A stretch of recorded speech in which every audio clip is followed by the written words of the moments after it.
الحمد للہ وکفى وسلام علی عبادہ الذین اصطفى اما بعد۔ ناظرین، کل آپ کے سامنے ایک ویڈیو ڈالی گئی تھی جس میں فدائے ملت حضرت مولانا سید ارشد مدنی مدد اللہ العالی تاریخ بتا رہے تھے اور سیکولرزم دستور کیوں ضروری ہے وہ بتا رہے تھے، جس کے تحت میں نے ذکر کیا تھا کہ تجزیہ کیا تھا کہ اس وقت قوم کو مستقل صرف اکابرین کی تاریخ کی ہی ضرورت نہیں ہے، بلکہ وہ بھی ایک روشن باب ہے ہمارے اکابرین کی تاریخ بھی بزرگوں کی۔ لیکن اسی کے ساتھ ساتھ اب اس وقت میں نئی جنریشن کو جو ضرورت ہے وہ سیاسی رہنمائی کی ضرورت ہے، اس لیے کہ جس وقت میں جو زبان یا سمجھی جاتی ہو یا جس طرح کا سکہ اور کرنسی چلتی ہو اسی زبان میں جواب دے جانا یہ عقل مندی سمجھا جاتا ہے۔ آدمی اس وقت میں اگر 2000 سال پرانا سکہ لے کر کے پھرتا رہے اور یہ کہتا رہے کہ ہم تو ابھی تک اپنے پرانے طریقے پر قائم ہے، بڑوں کے طریقے پر قائم ہے، ہم یہی سکہ چلا رہے ہیں، تو یہ ایک طرح سے نادانی ہوگا، اس لیے کہ جس وقت میں جو سکہ رائج الوقت ہے اس وقت میں وہی سکہ چلانا یہ عقل مندی کی بات ہے۔ تو ناظرین، اسی طرح سے مستقل بڑوں کی تاریخ یاد رکھنا اور اس کو سامنے رکھ کر کے زندگی کے مستقبل کے مراحل کو طے کرنا، اسی لیے تاریخ ہوا بھی کرتی ہے کہ تاریخ ماضی کے سامنے رکھ کر کے اس سے مستقبل کا لائحہ عمل تیار کیا جائے۔ اگر مستقبل کا لائحہ عمل تیار نہیں کیا جا رہا ہے یا کیے جانے کا ارادہ نہیں ہے تو پھر مستقل تاریخ سنانے سے ایک گنا فائدہ تو ہے، لیکن تاریخ سنانے کا مقصد جو ہے وہ مستقبل کے لائحہ عمل تیار کرنا وہ پورا نہیں ہو پا رہا ہے۔ تو ناظرین، یہی حالت کم بیش اس وقت میں چل رہی ہے کہ بڑوں کی تاریخ پر اکتفا کی جا رہی ہے، اور یہ جو ہو رہا ہے صرف زبانی جمع خرچ اور کانفرنس کر کے، میڈیا کانفرنس کر کے ایک بیان پریس ریلیز کر کے کانفرنس کر کے ایک جواب دے جا کر کے یہ جواب دے کر کے مکمل اپنے آپ کو آزاد سمجھا جا رہا ہے، یہ اب اس کا ٹائم نہیں ہے۔ اب ٹائم ہے مستقل مکمل لیڈرشپ وہ کسی بھی طریقے سے ہو وہ اختیار کی جائے، جو ان سے زبان کو گورنمنٹ سمجھتی ہو اس زبان کو اختیار کر کے، جیسے میرا آج پڑھتا ہے کہ دہلی کے وزیر اعلیٰ اروند کیجریوال نے کہا تھا کہ یہ کوئی زبان نہیں سمجھتے ہیں، نہ سڑکوں پہ کینڈل مارچ لے کر کے اس کی زبان سمجھتے ہیں، نہ دھرنے کی زبان سمجھتے ہیں، اور یہ کس چیز کی زبان نہیں سمجھتے ہیں، یہ صرف اور صرف اگر زبان سمجھتے ہیں تو ووٹ کی زبان سمجھتے ہیں۔ تو ناظرین، اب اس وقت میں ضرورت ہے کہ ہمارے بڑے پریس ریلیز سے اوپر اٹھ کر کے، ابھی جیسے میرے یاد پڑتا ہے کہ تقریباً دہلی کے شاہی امام بخاری نے بھی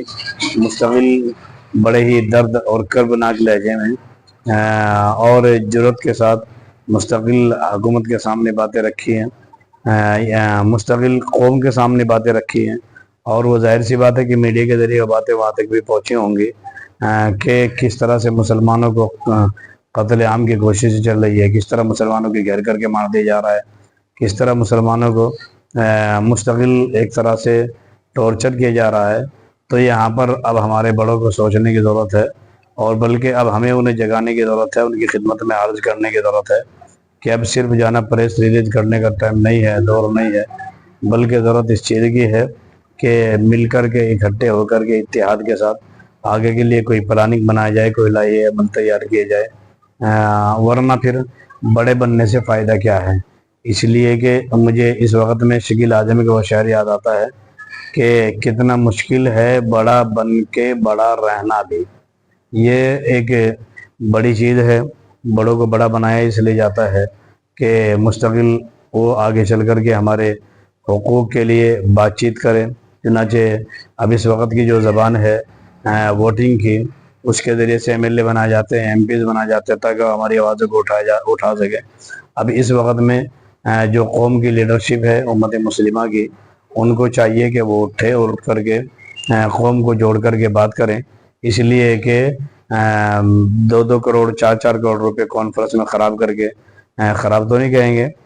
لیکن ایک طرح سے اس کا کچھ اثر ہوتا ہوا نظر نہیں آ رہا ہے۔ اور یہ 10-10 20-20 کروڑ کے گھر باتیں بنا کے دے کے ان سے کیا فائدہ ہے؟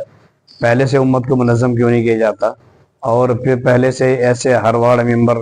اور گلیوں کے اندر اس طرح کے 10-15 ممبرز کو تیار نہیں کیے جاتے کہ اگر کہیں پر مسلمان کو اٹھا کے پولیس لے جا رہی ہے تو پیچھے سے 20 آدمی پہنچ جائے، یا کوئی آدمی ایک پر ہاتھ ڈال رہا ہے تو وہ کانٹیکٹ میں رہے، گلی کے نکڑ پر رہنے والے، اور وہ ساروں کو خبر کر کے بلا لے، اور پھر اگر جہاں پر یہ گنڈے آ رہے ہیں آ کر کے ایک آدمی کو پیٹ رہے ہیں، مار رہے ہیں، اور اس طرح سے گھر کی رہ جا رہے ہیں، گھر کے اوپر تو جمعیت علماء ہند نے ایک طرح سے بلڈوزر کے اوپر سپریم کورٹ بلڈوزر گئی ہے، سپریم کورٹ گئی ہے جمعیت علماء ہند۔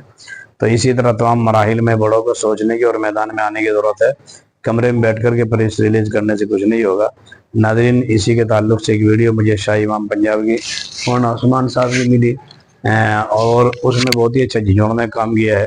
اور یہ ہر آدمی کی آواز بھی ہے، بس انہوں نے اس کو نکال دیا ہے۔ تو ضرورت اس بات کی ہے کہ ہم اپنے بڑوں کو جگانے کی کوشش کریں کہ اب مستقل وہ وقت سونے کا یا پریس ریلیز کرنے کا نہیں ہے، بلکہ جو زبان اب سامنے والا سمجھتا ہے اس زبان میں جواب دینے کی ضرورت ہے۔ پلاننگ کے ساتھ میں کہیں مکمل سب کے مرنے کا تماشا دیکھ رہے ہیں، اور یہ اسی طرح نقصانات کا تماشا دیکھ رہے ہیں۔ پھر اس سے اگر ایسا ہے تو پھر بڑا بننے سے فائدہ کیا ہے؟ کس لیے بڑا بنے ہیں؟ یہ سوچنے کی ضرورت ہے، اور ہمیں اپنے آپ کو اپنے بڑوں کو جگانے کی ضرورت ہے، جا کے سمجھانے کی ضرورت ہے، اگر درخواست کرنے کی ضرورت ہے، ورنہ پھر لیڈرشپ کے بدلنے کی ضرورت ہے۔ اس لیے کہ لیڈرشپ اسی لیے بنا جاتے ہے کہ ہماری آواز اٹھائے، اگر ہماری آواز نہیں اٹھائی جاتی تو پھر ایسی لیڈرشپ کی ہمیں کیا ضرورت ہے؟ دیکھیے ویڈیو دیکھیے گا، مولانا عثمان صاحب کی جو مجلس احرار کے پنجاب کے ذمہ دار بھی ہیں اور شاہی امام بھی ہیں، ماشاءاللہ ان کا پنجاب کے اندر بہت اچھا اثر و رسوخ بھی ہے، تو ان کی ویڈیو کو سنیے گا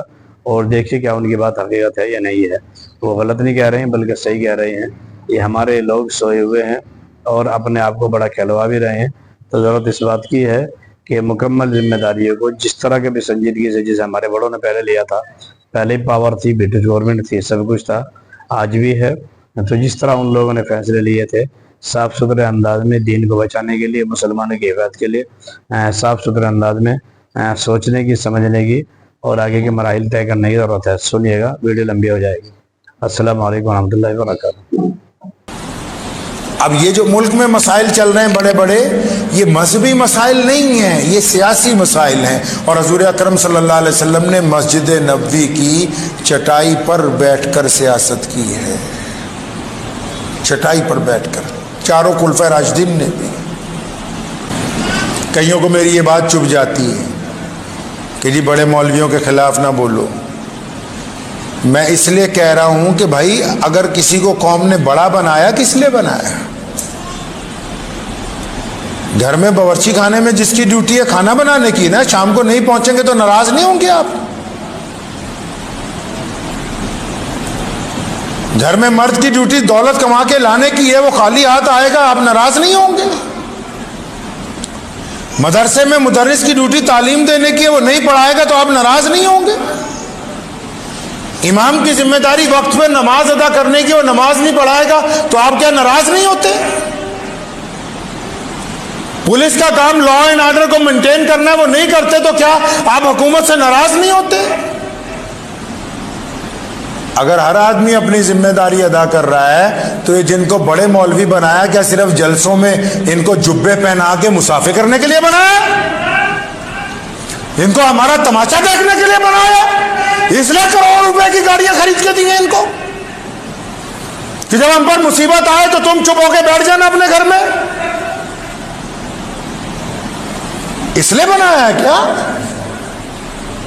اس لیے کسی کو بڑا بنایا جاتا ہے؟ بڑا اس لیے بنایا جاتا ہے کہ جب رسول صلی اللہ علیہ وسلم کے بارے میں حضرت علی رضی اللہ تعالیٰ عنہ فرماتے، سنو، فرمایا بدر کا دن تھا اور جب مشرکین ہم پر زیادہ حاوی ہونے لگے، فرمایا علی مرتضیٰ کہتے جو شیر خدا ہیں، جو مولا ہیں، جن کو حضور صلی اللہ علیہ وسلم نے کہا، جن کے بارے میں عمر نے کہا کہ جن کے علی مولا ہیں تو میرے بھی علی مولا ہیں، وہ کہتے ہیں کہ جب جنگ بدر میں بہت انتہا کی جنگ تیز ہوئی اور جب کوئی سایہ نہیں تھا تو ہم محمد رسول اللہ کے پیچھے جا کے سایہ تلاش کرتے تھے۔ تو کس لیے بنایا؟ کسی کو بڑا کس لیے بنایا؟ گھر میں باپ کیوں ہوا؟ تاکہ بچے اس کے سائے میں پلیں ہیں جی۔ ہم نے M P M L A کیوں بنائے؟ تاکہ وہ ہماری قیادت کریں گے، وہ ہماری زبان بولیں گے جا کے پارلیمنٹ میں، وہ ہماری باتیں پارلیمنٹ تک پہنچائیں گے، وہاں جا کے بتائیں گے کہ ہمارے ساتھ ظلم ہوا ہے، زیادتی ہوئی ہے، کیا بات ہوئی، وہ کہیں گے اپنی زبان سے۔ یہ جو بار بار جاتے ہیں لاکھوں لوگوں کو لے کے جلسے کرنے کے لیے دلی کے میدان کے اندر، بس صرف اس لیے کہ آپ پگڑیاں باندھیں اور بندھوائیں، مٹھائی کھائیں اور کھلائیں اور عید ملن کے پروگرام کریں اور کروائیں، یہ اس کام کے لیے آپ کو بڑا بنایا ہم نے؟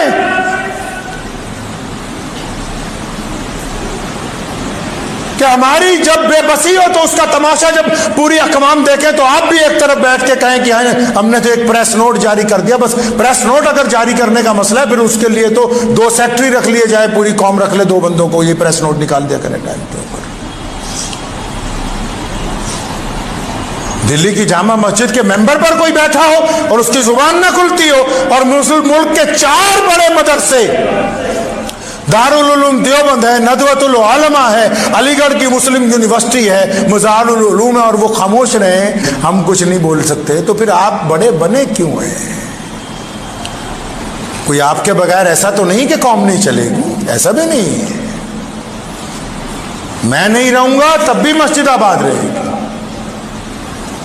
تو ایسا تو نہیں ہے کہ کسی کے بغیر دین نہیں چلے گا، اسلام نہیں چلے گا۔ تو کہیں نہ کہیں یہ ضروری نہیں ہے کہ جو لوگ سیاسی طور پر ہمارے مخالف ہیں صرف انہی کا قصور ہے، ان کا قصور نہیں ہے، قصور ہمارا بھی ہے۔ جن لوگوں کو ہم نے اپنا قائد بنایا ہے، جن کو ہم نے اپنا لیڈر بنایا، جن کے ہاتھ میں ہم نے اپنی تقدیر کی رسی پکڑا دی، تو انہوں نے ہمیں ہی نظر انداز کر دیا۔ کسی نے کہا نا، وقت بھی ہو گیا ہے، کہ تو ادھر ادھر کی نہ بات کر، یہ بتا کہ قافلہ کیوں لٹا۔ کسی نے اپنے قائد سے کہا، لیڈر سے، کہ تو ادھر ادھر کی نہ بات کر، یہ بتا کہ قافلہ کیوں لٹا، مجھے راہزنوں سے گلا نہیں، تیری رہبری کا سوال ہے۔ دعا کیجیے اللہ مجھے اور آپ کو اس پہ عمل کی توفیق عطا فرمائے۔ وآخر دعوانا الحمدللہ رب